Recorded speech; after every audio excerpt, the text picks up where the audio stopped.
የምንወዳቸው የምናደንቃቸው ውድና ድንቅ የሆኑ ጀግኖች ማለት ነው። የኢትዮጵያ ምርጥ ልጆች ማለት ነው። እንግዲህ ዛሬ ሰብሰብ ብለው እንግዲህ ሶስታቸውም መተው አይተናቸዋል ማለት ነው። ልዑል፣ አቤላ እንዲሁም ደግሞ አሹ ማለት ነው። እንግዲህ አንድ ላይ መተው አይተናቸዋል። እንግዲህ አቤል ያለበት ሁኔታ ጥሩ ላይ ባይሆንም ግን መምጣቱ እንደዚህ ማየታችን በጣም ትልቅ ነገር ነው። በጣም ደስ ብሎኛል እና ወደ ስራውም እንግዲህ እንደተመለሰ ነው እንግዲህ ልዑል ሲናገር የነበረው። ያም የሆነበት ምክንያት ደግሞ መረጃዎቹ እንግዲህ እንደሚያሳዩት ወደ ሰራተኛዋ እንደሆነ ስለታወቀ እንግዲህ አቤል ካለበት ወጥቶ በራሱ ምርመራውን አጣራ ነው እንግዲህ የተደረገው ተብሏል። እንግዲህ በጣም ደስ ብሎኛል። እንግዲህ ለምትወዱት ለምታደንቁት እንኳን ደስ ያላችሁ እና እንግዲህ ያው በባለፈውም ከሟች ስልክ ላይ ስለተገኘው የድምጽ አውዶም እንግዲህ ሲጠይቀው ነበረ እና በግልጽ እዚህ ጋር ይሄ ነው ብዬ መናገር አልፈልግም። መናገርም ካለብኝ ደግሞ ነገ ከእናት ከአባቷ ጋር ሂጄ በእነሱ ፊት አሳውቃችኋለሁኝ ያለውን ነገር እነግራችኋለሁ ብሎ እንግዲህ ተናግሯል ማለት ነው አቤል። እና እንግዲህ በእናቱ ላይም ጫና እየደረሰ እንደሆነ የገዳይ እናት እየተባሉም እንደሆነ እንግዲህ ያ ነው እንግዲህ ስሜታዊ አድርጎት ሲያለቅስ የነበረው ማለት ነው። እናቴ የገዳይ እናት እየተባለች ነው። ይህን ደግሞ መስማት በጣም ለኔ በጣም ይከብዳል እያለ ነበር እንግዲህ እያለቀሰ የነበረው ማለት ነው። ምንም ባልተጣራ እሱ ይግደል አይግደል ምንም ነገር ሳይታወቅ እንደዚህ ማለቱ የምር በጣም ያማል፣ በጣም ያናድዳል ማለት ነው። የኛ ሰው ዝም ብሎ በቃ ወደቀ ሲሉት ተሰበረ ማለት ይወዳል። ምንም ሳይጣራ እሱ ይግደል አይግደል ምንም ነገር ሳይጣራ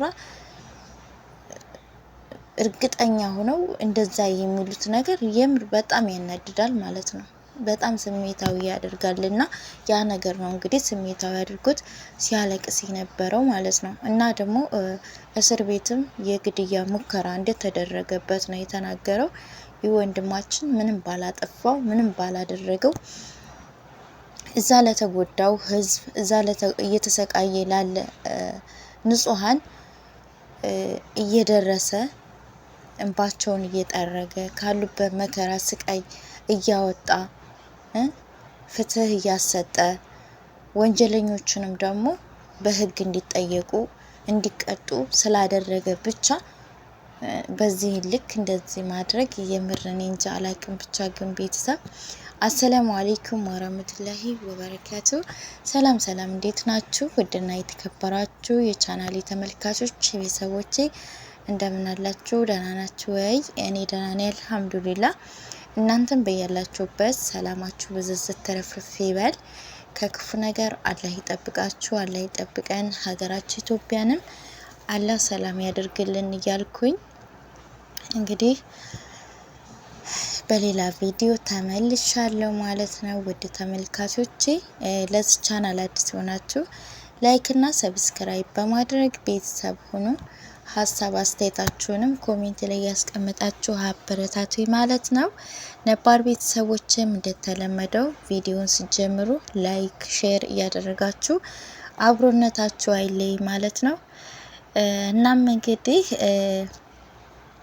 ዛሬ እንግዲህ አቤል ወይም ነበልባል ሚዲያ መቶ አይተነዋል ማለት ነው፣ ከነ ልዑል ጋር ማለት ነው። እንግዲህ ያው ሉልም ስለነበረው ስላገኘው መረጃ ከሟች ስልክ ላይ ስለነበረው ነገር እንደገና ደግሞ ከሷ ጋርስ እንዴት ምን አይነት ግንኙነት እንዳላቸው ብዙ ጥያቄዎች ጠይቆት ነበረ። እዚህ ጋር ግን ይሄ ነው ብዬ መናገር አልፈልግም። ከተናገርኩም ደግሞ በእናትና በአባቷ ፊት እዛው እነሱ ጋር እናገራለሁኝ። ነገ እነሱ ጋር ተገኝቼ እናገራለሁኝ ነው ያለው እንግዲህ። እና በጣም ነው ያዘነው በሆነው በተፈጠረበት ነገር ማለት ነው። ባላደረገው በሌለበት ባልሰራው እንግዲህ እሱን እንዳደረገው ተደርጎ እንግዲህ አስቡት። በጣም ከባድ ነው ማለት ያው የኛ ሰው ደግሞ ትንሽ ይበቃዋል።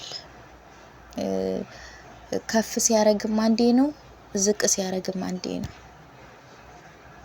እውነቴን ነው። ጫፍ ነው የሚፈልገው፣ ትንሽዬ ጫፍ ማለት ነው። ይሄ ነገር ሊሆንም ላይሆንም ይችላል፣ እርግጠኛ ባልሆነው ነገር መናገር የለብንም ምናምን ብሎ እንትን አይልም ማለት ነው። እና እንግዲህ እናቴን የገዳይ ልጅ እየተባለች የገዳይ እናት ይቅርታ፣ የገዳይ እናት እየተባለች እናቴ ምናምን እያለ ነበር ሲያለቅስ የነበረው። ይሄ ልጅ የምር ስንት የሆነ ራሱን መስዋዕት እያደረገ ሽጉጥ እየተመዘዘበት ጩቤ እየተመዘዘበት ያን ሁሉ ችሎ ሁሉን ነገር ተቋቁሞ እንደዛ ዋጋ እየከፈለ እሱ እኮ ከፈለገ እኮ ምን አገባይ ብሎ መተው ይችላል።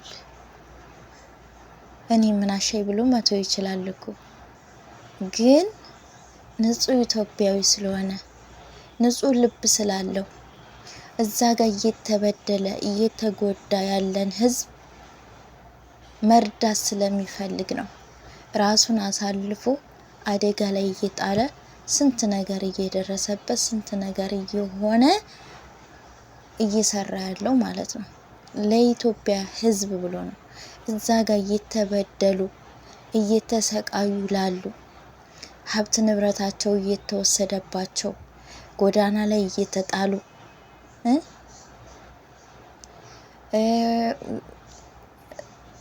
አውቀውም ይሁን ሳያውቁ ወደ አልሆነ አቅጣጫ ወደ ባዕድ አምልኮ እየሄዱ አደጋ ላይ እየወደቁ እነዛን ሁሉ እየታደገ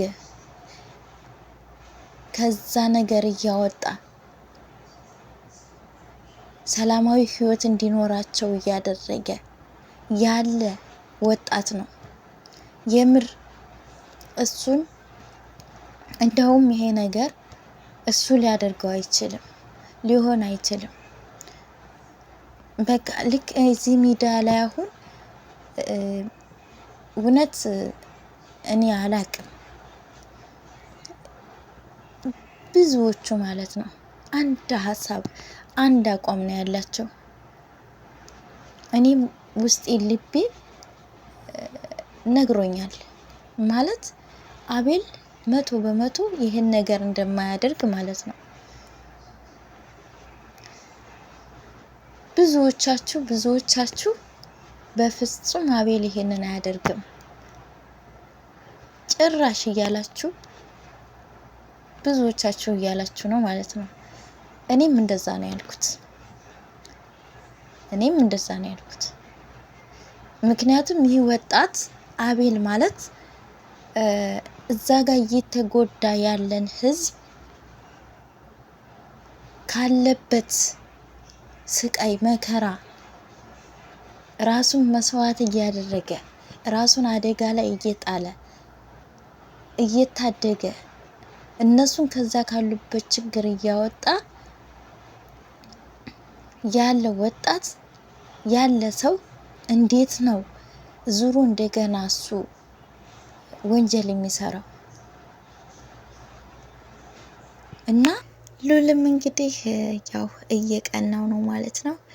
መረጃዎችን እያገኘ ነው። በጣም ደስ ይላል። እና ትናንትናም እንግዲህ አንዲት ግለሰብ ከሰራተኛ ተብዬዋ ሱቅ ተቀጥራ ስትሰራ የነበረች ከ9 ወር በፊት ማለት ነው እንግዲህ ሱቁን ስትዘጋ ያው እኔ ሱቁን ልዘጋ ነው፣ ካሁን በኋላ እንዳትመጪ አታስፈልጊም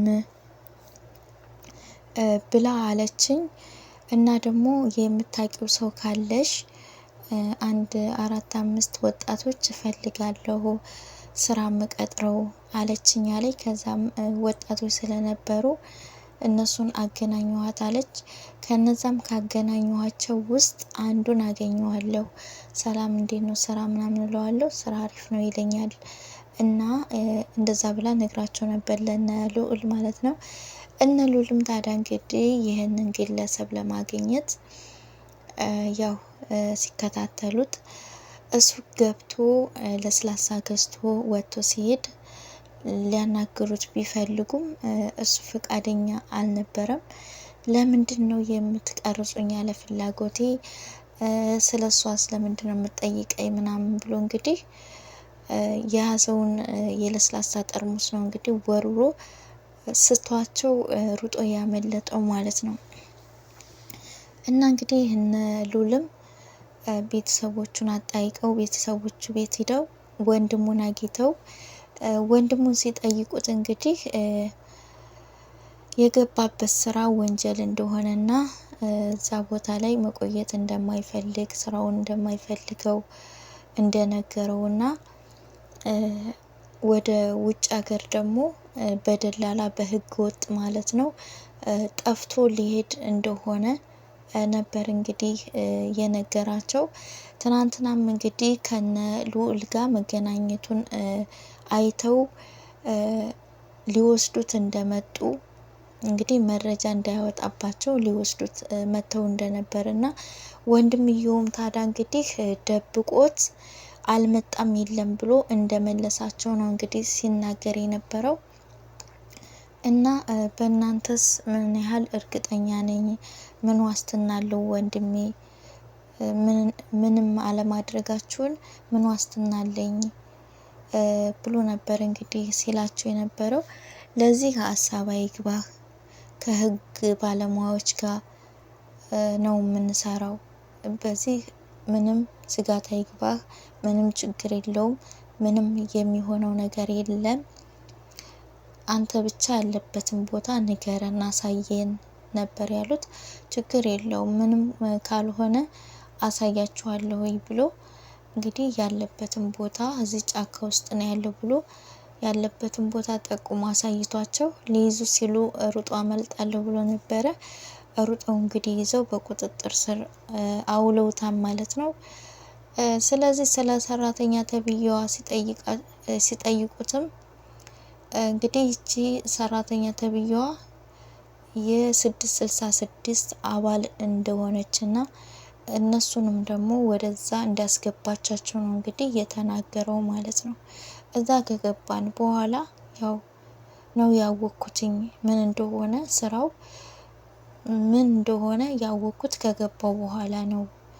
እና መረጃ የሚያወጣ ካለ ታስወግዳላችሁ ምናምን ሲሉ በቃ ያኔ ነው የገባኝ ስራው ምን እንደሆነ የገባኝ ያኔ ነው ብሎ ነበር እንግዲህ የተናገረው ማለት ነው።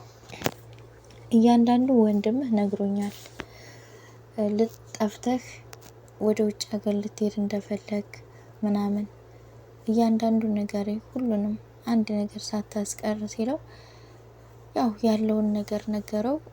እሺ ያንስ ህፃን ልኬና ያመጣችሁ እሷ ልጅ አላት እንዴ ብሎ ሲለው አይ እኔ እስከማውቀው ልጅም ባልም የላትም። ልጁን ደግሞ ያው እኔ ነኝ። እኛ ሰፈር አንዲት በጣም በችግር ውስጥ ያለች እናት አለች እና ልጅሽን በጥሩ ሁኔታ ልታሳድገው የምትፈልግ ሴት አለች እና እሷ ወስዳ ታሳድግልሽ ምናምን ስላት እና ደግሞ ህይወቷን የሚቀይር ገንዘብ ሲሰጣት እሷም ታዲያ ልጄ ትልቅ ቦታ ላይ የሚደርስልኝ ከሆነ በጥሩ ሁኔታ የሚያድግልኝ ከሆነ እሺ ብላ ተስማምታ ሰጠችኝ። ከዛም ወስጄ ሰጠኋት። አሁን ግን ስለ እውነት የት እንዳለ ምንም የማውቀው ነገር የለም። የተወሰነ ጊዜ ደህንነቱን እየነገረችኝ እየተገናኘን ነበር ከሷ ጋር በስልክ ምናምን። አሁን ግን ከነጭራሹም አላገኛትም። ልጁም ህፃኑም የት እንዳለ ምን ይሁን ምንም የማውቀው ነገር የለም ነበር እንግዲህ ብሎ የነገራቸው ማለት ነው። በጣም ያሳዝናል። እንግዲህ የዛችን የምስኪን የድሃ እናት ልጅ በዚህ መልኩ እንግዲህ አታለው ልጇን ወስደውባታል ማለት ነው። እናትም እንግዲህ አስቡት እንግዲህ ብቻ በጣም ከባድ ነው። በጣም ያሳዝናል። እየሆነ ያለው ነገር ብቻ በጣም ከባድ ነው። የምንሰማው የምናየው ከቀን ቀን ለጆሮ የሚሰቀጥጥ ለአይምሮ የሚከብድ ነገር ነው ማለት ነው። ሀገራችን ላይ እየሆነ ያለው እየሰማን ያለ ነው ማለት ነው። አላህ ሀገራችንን ሰላም ያደርግልን። ከእንደነዚህ አይነቶች ደግሞ አላህ በቃ ይበልልን ማለት ነው። የምር እኔ እምለውም ለራሱ ተጣፋብኝ። የምር አሁን እንግዲህ ይች እናት